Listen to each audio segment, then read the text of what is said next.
Hello everyone, आप सभी का एग्जाम इंस्ट्रक्टर यूट्यूब चैनल पर हार्दिक स्वागत है। आज का हमारा टॉपिक रहेगा विटामिन।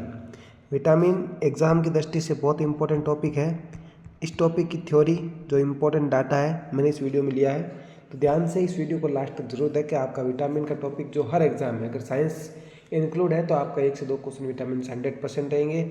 10 मिनट के अंदर मैं पूरे विटामिन को आपके सामने प्रस्तुत करूंगा। तो पहला आपको इसका इंट्रोडक्शन किया है। तो विटामिन हमारे शरीर के लिए आवश्यक जो सूक्ष्म तत्व हैं वो विटामिन है। विटामिन हमारे शरीर में विकास, प्रतिरोधक क्षमता, शारीरिक कार्यों को नियंत्रित करते हैं।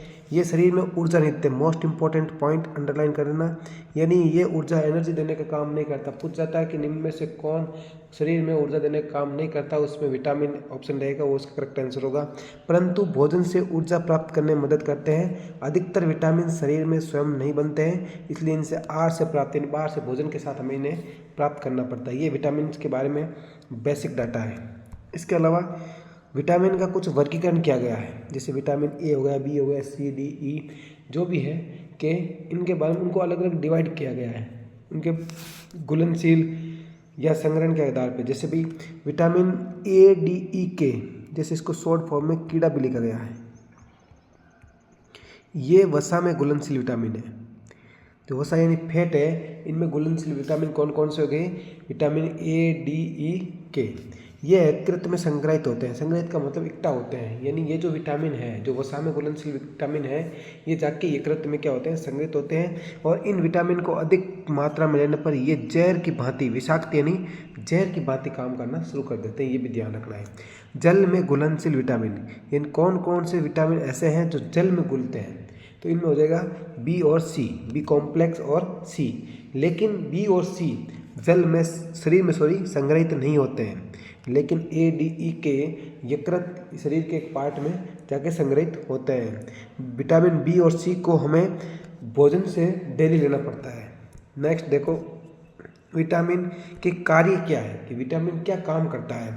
तो शरीर में इम्यूनिटी को मजबूत करते हैं, हड्डियाँ, दांत और त्वचा को स्वस्थ बनाए रखते हैं, एंजाइम और हार्मोन के निर्माण में मदद करते हैं, भोजन के अपघटन और ऊर्जा उत्पादन में सहयोग करते हैं। ऊर्जा देते नहीं है, ऊर्जा उत्पादन में हेल्प करते हैं। ये भी इम्पोर्टेंट पॉइंट है। नेक्स्ट देखो, विटामिन ए, यानी हम एक विटामिन के बारे में थोड़ा डाटा बता रहे हैं आपको।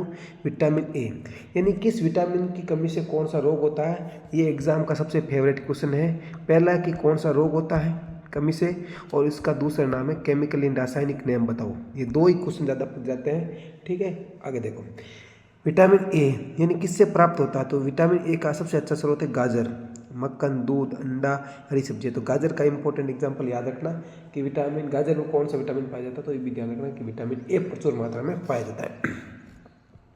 इसका कार्य की दृष्टि बनाए रखना, त्वचा और कोशिकाओं का विकास, यानी जो आँख के लिए, जो आँख के लिए इसकी दृष्टि बनाए रखने के लिए विटामिन ए इंपॉर्टेंट है। इसकी कमी से कौन सा रोग होता है, तो होता है रतौंधी, नाइट ब्लाइंडनेस, यानी रात को नहीं दिखता है। रतौंधी का मतलब है रात को नहीं दिखना, नाइट ब्लाइंडनेस बोलते हैं। अधिकता से कौन सा रोग होता है ये इंपॉर्टेंट नहीं है, लेकिन कौन कौन सा स्रोत क्या है, इसकी कमी से कौन सा रोग होता है ये ध्यान रखना है। इसका रासायनिक रंग मैं आगे बताऊंगा आपको।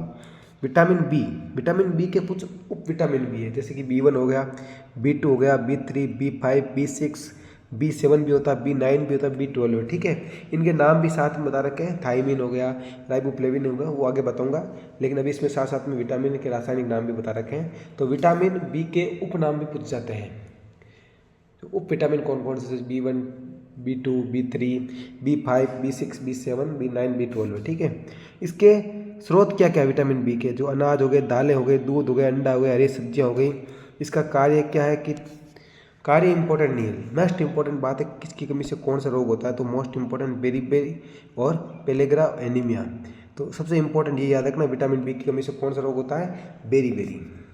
नेक्स्ट देखो, विटामिन सी, जिसे एस्कॉर्बिक एसिड बोलते हैं, रासायनिक नाम है एस्कॉर्बिक एसिड। इस जो खट्टे पदार्थ हैं इनमें विटामिन सी पाया जाता है। तो विटामिन सी नींबू, आंवला, अमरूद, संतरा, इनसे में विटामिन सी मिलता है। और इसका कार्य क्या है, कि रोग प्रतिरोधक क्षमता को बढ़ाता है, घाव बढ़ने में सहायक करता है। ये इतना कोई इंपॉर्टेंट नहीं है, ये ध्यान रखना कि इसकी कमी से कौन सा रोग होता है, तो वो होता है स्कर्वी, मसूड़ों से खून आना, थकान, ये जैसी जो भी कमियां होती है विटामिन सी की कमी से होती हैं, इसे स्कर्वी रोग बोलते हैं। क्या बोलते हैं? स्कर्वी रोग बोलते हैं। ठीक है, इसी कमी से जो रोग होता है उसका नाम है स्कर्वी। विटामिन डी की बात करते हैं, जिसे कैल्सीफेरोल बोलते हैं, कैल्सीफेरोल, इसका रासायनिक नाम है कैल्सीफेरोल। ठीक है, स्रोत क्या है? तो धूप है। यानी पूछ जाता है कि सूर्य के प्रकाश से कौन सा विटामिन मिलता है? विटामिन डी मिलता है। ये भी इम्पोर्टेंट है। ये शरीर विटामिन डी है ना, ये शरीर में जो हड्डियां होती हैं इनको मजबूती प्रदान करने का काम करती है। जो कैल्शियम और फॉस्फोरस, तो आपको पता होना चाहिए कि हड्डियों में 2 तत्व पाए जाते हैं, कैल्शियम और फॉस्फोरस, जो इम्पोर्टेंट है।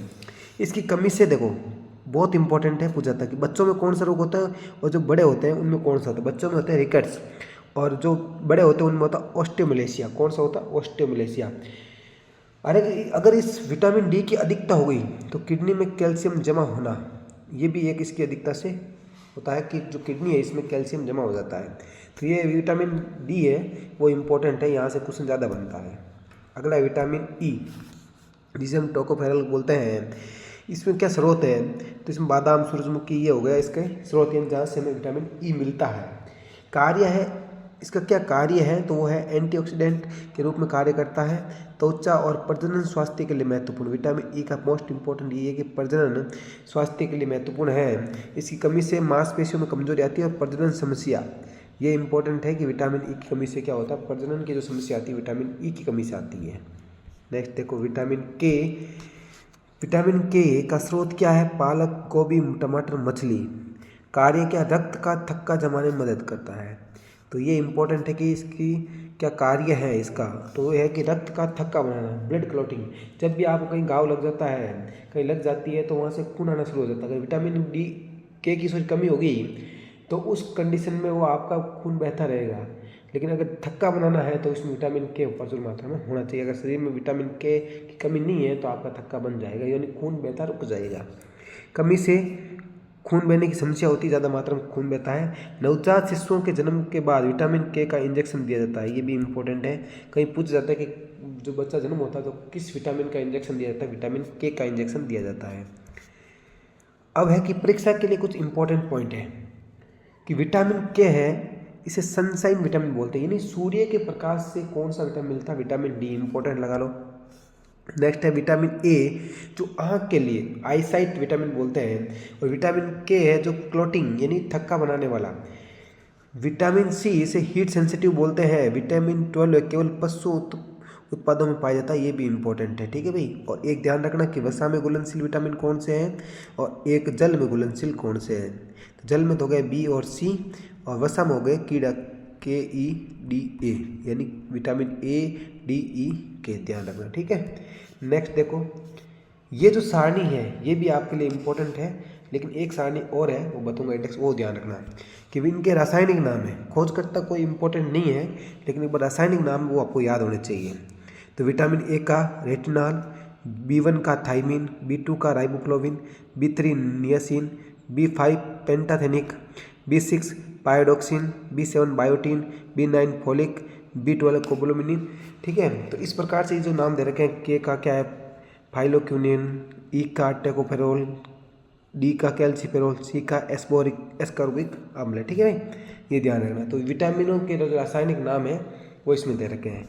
नेक्स्ट देखो, ये सारणी बहुत इंपॉर्टेंट, लगा लो स्टार। अगर आपने पूरा वीडियो नहीं देखा और सिर्फ यही देख लिया तो भी आपका काम बन जाएगा। विटामिन से यहीं से क्वेश्चन बार बार बनता है, और ये विटामिन एग्जाम जो होता है एग्जामिनर उसका फेवरेट टॉपिक है। ध्यान रखना कि यहाँ से क्वेश्चन बनता है कि विटामिन का रासायनिक नाम क्या है, इसका प्रमुख स्रोत क्या है और इसका प्रमुख कार्य क्या है। ये इसके फेवरेट पॉइंट है। पहले रासायनिक नाम, विटामिन ए का रासायनिक नाम रेटिनॉल। कहाँ से प्राप्त होता है? गाजर, मक्खन, अंडा, दूध। मुख्य कार्य क्या है कि दृष्टि, त्वचा में वृद्धि। कमी से कौन सा रोग होता है? तो इनमें भी कोई पॉइंट इंपॉर्टेंट है, कमी से कौन सा रोग होता है और इसका रासायनिक नाम क्या है। 2 ही पॉइंट सबसे इंपॉर्टेंट है, ये आपको याद करना ही पड़ेगा। तो विटामिन ए की कमी से रतौंधी, B1 की कमी से बेरी, B2 की कमी से होठ फटना या त्वचा का रोग, B3 है उसे पेलेग्रा, बहुत इंपॉर्टेंट है, पेलेग्रा रोग होता है, इसका रासायनिक नाम नियासिन है, ठीक है। B6 है, रासायनिक नाम पायरोडॉक्सिन है। एनीमिया और चिड़चिड़ापन, ये 2 रोग होते हैं। B12 है, कोबलोमिन, और एनीमिया जैसा रोग होता है, ध्यान रखना, एनीमिया रोग। अगला है विटामिन सी, जिसे एस्कॉर्बिक अम्ल बोलते हैं, इसकी कमी से स्कर्वी रोग होता है। कौन सा रोग? स्कर्वी रोग। फिर है विटामिन डी, कैल्सीफेरोल बोलते हैं, इसकी कमी से रिकेट्स या ऑस्टोमेलेशिया 2 प्रकार की बीमारियां होती हैं। विटामिन ई है, उसका नाम है टेकोफेरोल, इसकी कमी से मांसपेशी कमजोर हो जाती है, प्रजनन क्षमता है, इससे रिलेटेड ही है। विटामिन ई की जो टैबलेट्स आती है वो हमारे त्वचा में सुंदरता प्रदान करती है, ये भी ध्यान रखना है।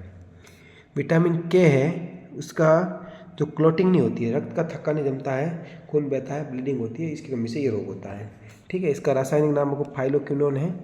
तो इस प्रकार से विटामिन का आपके सामने निचोड़ दिया और यहीं से क्वेश्चन बनता है, और मैंने बता दिया किस किस पॉइंट से क्वेश्चन बनेगा।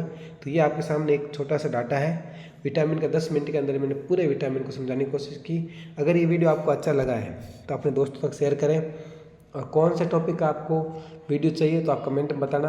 मैं कोशिश करता हूँ कि आपको एक अच्छा कंटेंट देने की। हमारे वीडियो को ज़्यादा से ज़्यादा शेयर करें, सब्सक्राइब करें।